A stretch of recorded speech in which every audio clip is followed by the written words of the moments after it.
All right, so we're catching up on a little bit of maintenance with the airplane. I'm just writing things down, and something came to my attention that really pisses me off.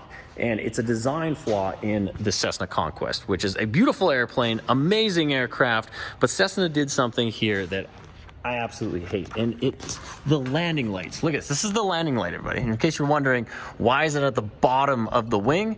And that's because it has a motor in here that when you want to turn on your landing lights, you have to hold a switch, and then there's an electric motor in here that pushes this light down, and then it illuminates. So there's a motor in here, there's some different gears in there. It's overly complex. Oh, and think about this. This is why this is crazy.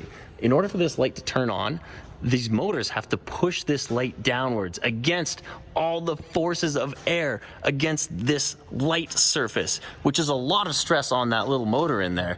Just a silly design that could have easily been just one light on the wingtip, like these recognition lights. Now, a lot of older Cessna Conquests, like this airplane, don't have these lights installed. They just have these electric landing lights that are motorized.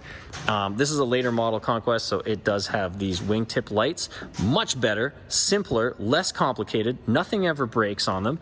This is a maintenance nightmare. Not because it breaks a lot, but because when it does, you're left wondering, what the heck? It's just a simple landing light. Why would you put a motor on there with gears and just overcomplicate something that you know is eventually going to require maintenance? So we have to fix one of those. We've replaced the motor.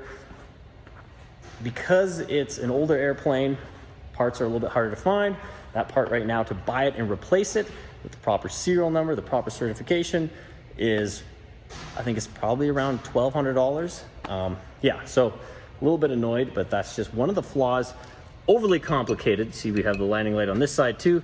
I never use them, always use these recognition lights instead. But yeah, just want to share that with you guys, that just some of the design things that they do on airplanes over time get improved, but some of these older airplanes, they have some quirky things, and that's one of the ones that I don't like. Amazing airplane, love flying this airplane. I've been flying it most of my life, but that's just one thing that makes it unique and kind of annoying.